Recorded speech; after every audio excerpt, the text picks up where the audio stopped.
नमस्कार दोस्तों, आज हम बात करने वाले हैं एक ऐसी नोट स्ट्रेटजी की जो आपके पढ़ाई को एकदम बदल कर रख देगी। अगर आप भी पढ़ाई करते हैं लेकिन नोट्स बनाते समय कंफ्यूज हो जाते हैं या पढ़ने के बाद याद नहीं रहता, तो ये वीडियो आपके लिए है। आज हम सीखेंगे कैसे नोट्स बनाएं, कैसे ऑर्गेनाइज करें और कैसे रिवाइज करें ताकि आपकी पढ़ाई ज़्यादा इफेक्टिव हो जाए। सबसे पहले समझते हैं कि नोट्स क्यों जरूरी है। कई लोग सोचते हैं कि किताब पढ़ना ही काफ़ी है, लेकिन असल में नोट्स बनाना ही आपको एग्जाम में आगे ले जाता है। क्यों? क्योंकि नोट्स बनाते समय आप चीज़ों को अपने शब्दों में समझते हैं और वही चीज़ आपके दिमाग में लंबे समय तक रहती है। किताब में पढ़ने से आपको केवल इन्फॉर्मेशन मिलती है, लेकिन नोट्स में कॉन्सेप्ट समझने और याद रखने की शक्ति बनती है। अब हम बात करेंगे कि नोट्स कैसे बनाएं। सबसे पहले किताब पाठ्यक्रम को पढ़ने से पहले एक छोटा प्लान बनाएं।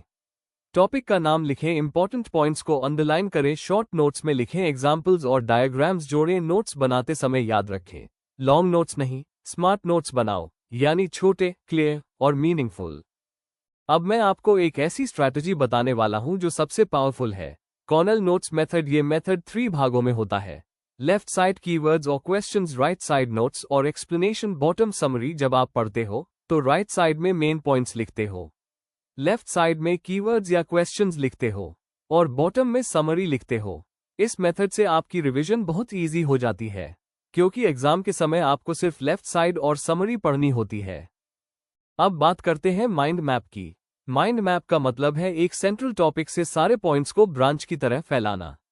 ये स्ट्रैटेजी बहुत यूजफुल है क्योंकि एक टॉपिक के सारे पार्ट्स एक साथ दिखते हैं, रिवीजन में बहुत जल्दी काम आता है, दिमाग में लॉन्ग टर्म मेमोरी बनती है। एग्जाम्पल, अगर टॉपिक फोटोसिंथेसिस है तो सेंट्रल में फोटोसिंथेसिस लिखो, फिर ब्रांचेस में definition, process, equation, importance, factors, और इस तरह आप टॉपिक को पूरा एक पेज में कवर कर सकते हैं।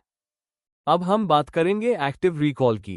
एक्टिव रिकॉल का मतलब है खुद से सवाल पूछना और खुद जवाब देना। ये सबसे इफेक्टिव रिवीजन टेक्निक है। कैसे करें? नोट्स पढ़ो, 5 मिनट बाद बिना देखे लिखो कि आपने क्या पढ़ा, फिर चेक करो। इससे आपकी मेमोरी स्ट्रांग हो जाती है और एग्जाम में आप आसानी से आंसर लिख सकते हो। स्पेस्ड रेपिटेशन का मतलब है समय समय पर रिवीजन करना। एक बार पढ़ने से याद नहीं रहता, लेकिन अगर आप 1 दिन, 3 दिन, 7 दिन, 15 दिन में रिपीट करोगे तो चीजें लॉन्ग टर्म मेमोरी में चली जाती है। इसका सिंपल शेड्यूल हो सकता है: डे 1 पढ़ना, day 2 revise, day 4 revise, day 7 revise, day 15 revise. इस तरह आपका दिमाग धीरे धीरे चीजों को परमानेंटली स्टोर कर लेता है। अब बात करते हैं नोट्स ऑर्गेनाइज करने की। 2 तरीके हैं, paper notes, digital notes. Paper notes के फायदे: जल्दी लिख जाते हैं, ब्रेन में स्ट्रॉन्ग रिटेंशन होता है। डिजिटल नोट्स के फायदे: सर्च करने में इजी, इमेजेस, डायग्राम्स ऐड कर सकते हो, बैकअप मिल जाता है, आप दोनों का मिक्स भी कर सकते हो। इंपॉर्टेंट टॉपिक्स पेपर में और बाकी डिजिटल में। एग्जाम टाइम में नोट्स का उपयोग कैसे करें? सबसे पहले नोट्स को 2 हिस्सों में डिवाइड करो। Must remember, good to know. Must remember में वो पॉइंट्स हों जो एग्जाम में हर बार आते हैं। गुड टू नो में एक्स्ट्रा एग्जाम्पल्स और डिटेल्स।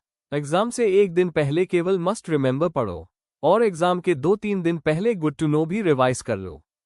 तो दोस्तों, आज हमने सीख लिया कि नोट्स क्यों इंपॉर्टेंट हैं, कैसे स्मार्ट नोट्स बनाएं, Cornell method, mind map, active recall, spaced repetition और एग्जाम टाइम में नोट्स कैसे यूज करें। अगर आप इन स्ट्रैटेजीज को फॉलो करेंगे तो पढ़ाई का लेवल बहुत ऊपर चला जाएगा।